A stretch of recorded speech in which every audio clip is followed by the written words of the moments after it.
Welcome, Mark. Well, yeah, we're talking security again, and Dr.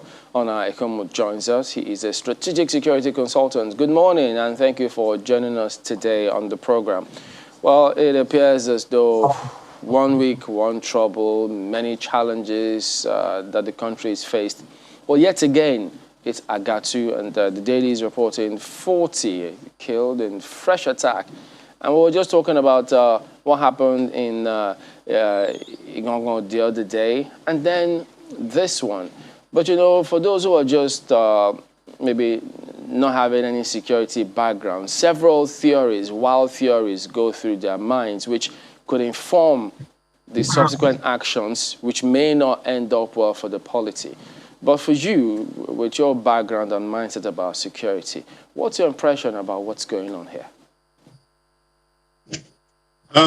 Thank you very much. I won't try to second guess the motives of the aggressors, the attackers. Mr. Autumn of Benue State has said a lot about what he thinks is happening there.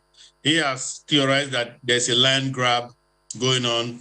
There's an effort to intimidate members of the communities to abandon their communities to perhaps these so-called foreign invaders that we saw attack a Gongon community, like you just mentioned in your remarks, and so on and so forth. I think what is happening here is that we have a sustained threat environment. We have a sustained threat environment. Normally, when we speak in security, we look at the risks, that is probability of occurrence. But now we're no longer looking at risk because we know it will happen today, it will happen again, it will happen again.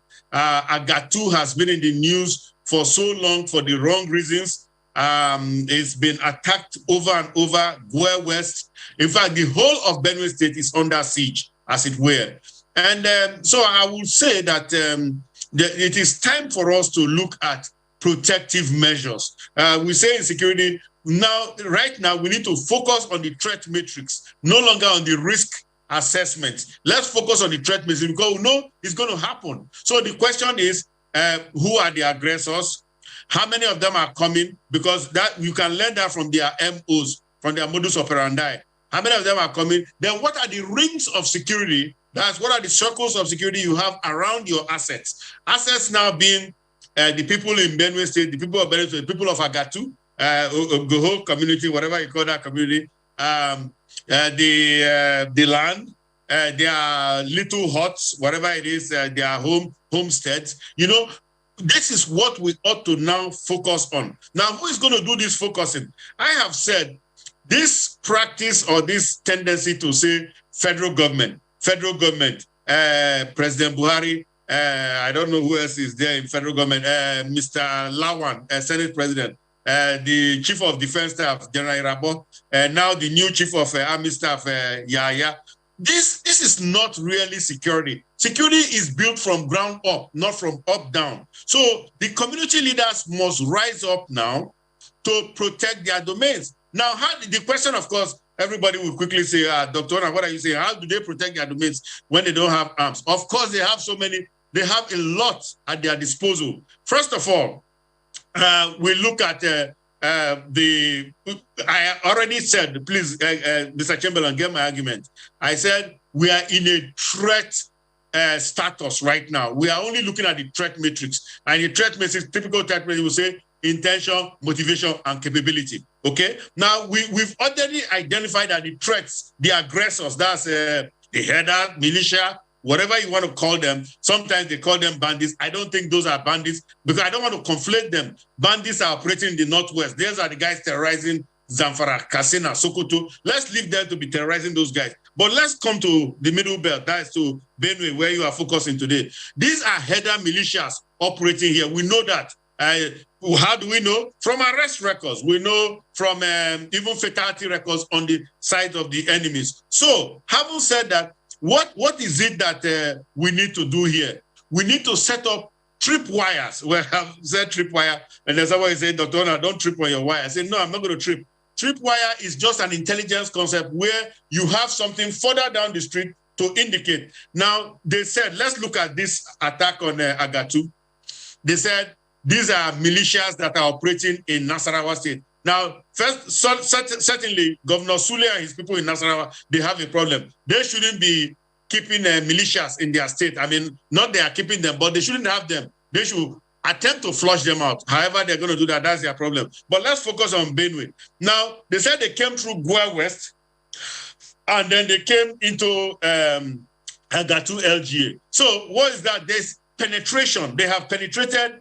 And so, but what is the attempt to detect them? Because every attacker, every threat has some kind of a pre-attack recce that they conduct. So who detected the recce? There was no detection. Now, what is the counter of that incursion that is coming in? So that is where community, Benue has a lot of very vibrant youths. Now, these young people, again, back to our community leaders, these young people need to be organized in some kind of a fashion to provide information.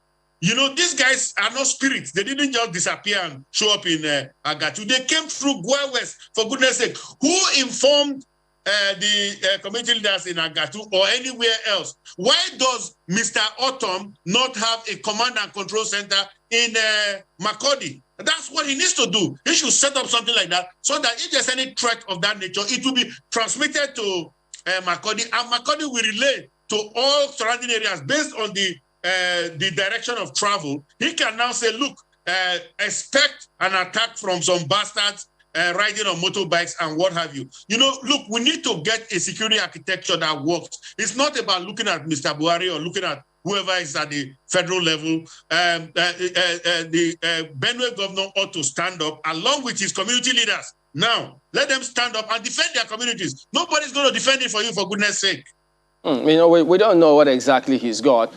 He's not and doesn't have, because I mean, from you're speaking from the results of what has happened. But is your suggestion akin to what we saw and how the some of the assailants were engaged and some of them were eventually neutralized in Igangan the other day? That's a beautiful concept. That means they are not invincible. You see, Igangan will have taken a heavy hit. But what happened here? Amotekun, local vigilance. You know, so this is it. That's your answer. If you are waiting on federal resources to come and solve your local problems, you will wait, and all of you will die before the resources get there. They just don't have enough of them, and they are not mobile enough. We don't have to go after these guys. That is why the bandits are roaming free in the Northwest. We don't have helicopters. That's why ISWAP is ruling communities in the Northeast. You know, so we don't have a lot of platforms, military platforms. We are still in a conventional mindset, conventional material, that is in terms of equipment. In terms of our battle, our guys are gallant. They are doing well. I love them. I pray for them every night when I go to bed and in the morning when I wake up. But you know, the point here is the local communities, let us stop being, I don't know how to call it, let's stop being rulers, let's start being leaders. Let us put our heart into the welfare of our people. Let us worry about what's happening with our people. We need to look at unity of command within, again, let me go back to the case study you gave me, Benue State. Go back, what is the unity of command and control structure in terms of state security? I'm talking about state security. That is the security architecture of Benue State itself, which is of Governor Autumn. Now, beyond that, how are we relating? What do we look? Okay, let me just give you a simple historical example, sir, that we just put this in context. And I think you and I have discussed this before. The 10-year dirty war in Algeria. How do you think it was won? It was won by the Patriots. Who are the Patriots? These are just regular guys who were deputized.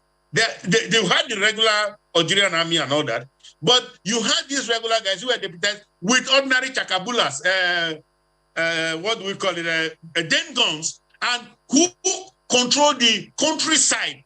Listen, these bad guys are not coming to attack Makurdi frontally. They won't. They will be killed.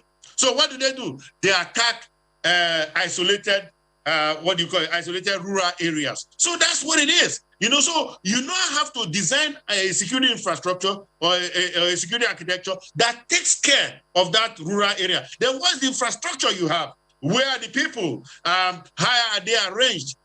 What is their role? People have to think security in this country. I don't care whether you say it's invaders from Futajalon or wherever. You know, they're invading this country, for goodness sake, you know, and we must defend this country.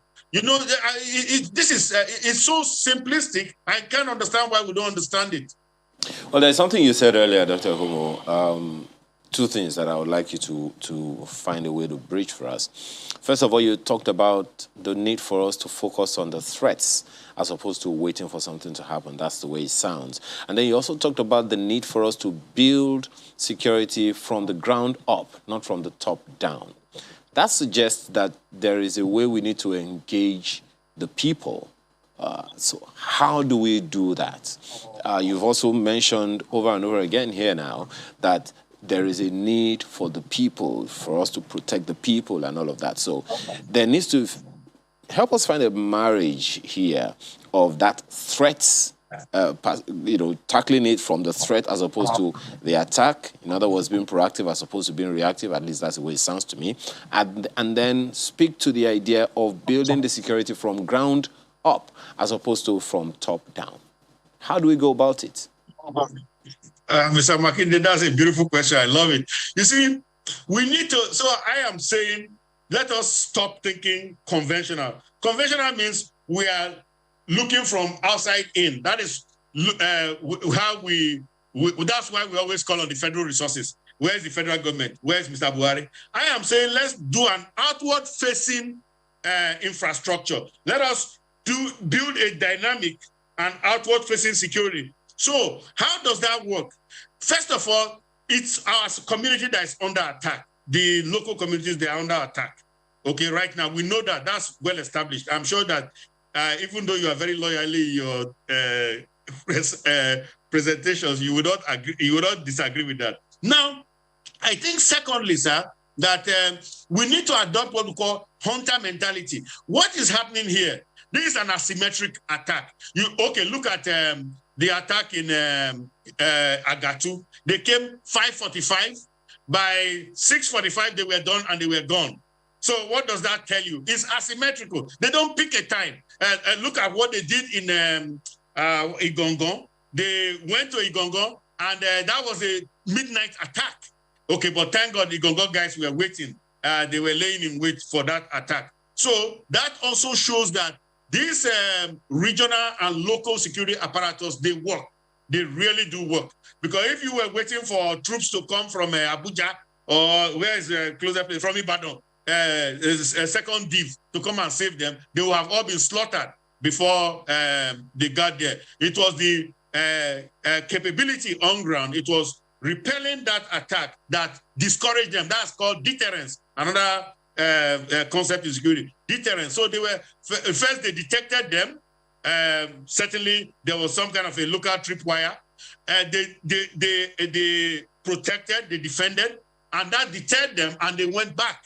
So they took some casualties. At least now we have some bodies that we can analyze. So they are no longer UGM, unknown gunmen. We now know some of the gunmen who were down. So that is beautiful. So that's what I'm saying. So to answer your question, sir, I'm saying let us do an outward-facing security infrastructure from the community out. So the community becomes the hunter of the attackers. Remember, they are coming to attack us, but we are not going to go and attack them. We will stay, and when they come, we can, to use Nigerian military parlance, neutralize them, or at least confront them, or even just move our women, because now, this is another thing, they are killing our women and children. Let's move our women to unthreatened areas. That's also a beautiful concept there. So I don't think we are so helpless and we are so powerless. I think it's just because we are not thinking about what is the right thing to do. And that's why it appears so difficult for us, sir. Let me see if you can wind down on this and ask maybe a question that has been asked too many times and that is always being asked when we get stories, reports of these attacks. And it's simple. Why? I mean, for Boko Haram that started over a decade ago, I mean, we could put our fingers on why, I mean, what the mission of Boko Haram is against Western education and all that. But for these attacks that we're seeing, either by the, in fact, let me just focus on the ones we've seen in Agatu and Igogo, call them herdsmen, militia, gunmen, bandits, or whatever. But the simple question of why, how is it hard that we've not been able to come together and say, this is what we're fighting, this is what they're trying to achieve? And I mean, at the different levels. Why is it hard to get that why? Thank you very much, sir. Well, I think perhaps because the why is looking at us in the face. There's been a lot of discussion in the country about why these attacks are taking place. It's been said that the land in Benue is very fertile, produces good grazing opportunities. And then it also says that we have a situation where it appears the area is undefended. Where I don't want to go because I'm blaming the victim now. I don't want to go there. But I think because also, let me just focus on the people have need for that land. Let's put it that way. They need the land. They need to graze their animal. Communities where they have been pushed back against the grazing, they need to punish those communities, which is the concept of bringing in the militia. So you see, I have no problem with herdsmen. Herdsmen are good. Cattle is good. Beef is good. But I have problem with header militia, people who want to kill others for whatever reason. There is no dispute between a visitor and the landlord that cannot be settled. It can be settled, but it depends on how you want to settle it. I can bring out a gun and shoot the landlord, and that's one way to settle it, but that's illegal. And so we are saying that that's that one. But now the real reason, the real why, Mr. Yolu, is the impunity. They can do it and get away with it.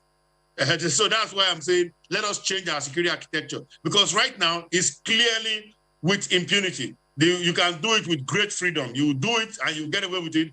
And some lazy policymaker, I don't know who to call them, will say, oh, it's some UGM. It's an unknown gunman. Well, it's like unknown soldier. So what do? You just leave it. It's an act of God. And after 2 days, Nigerians are hungry. They will move on with their lives.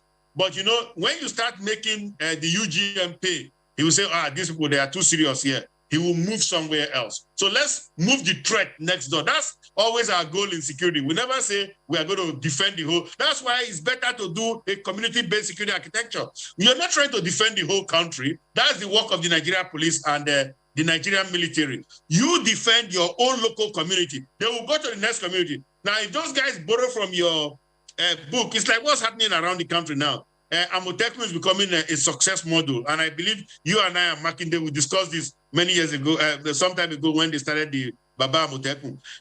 When this one has become very popular, and you're going to see it's going to be adopted elsewhere, because the threat appears to be the same. So let us focus on the threats. Let's focus on the threats. Right now, I'm no longer interested in focusing on the politics because this thing is going to tear us apart. But we're not even interested in that. I'm saying defend your community. That's the important thing right here and right now.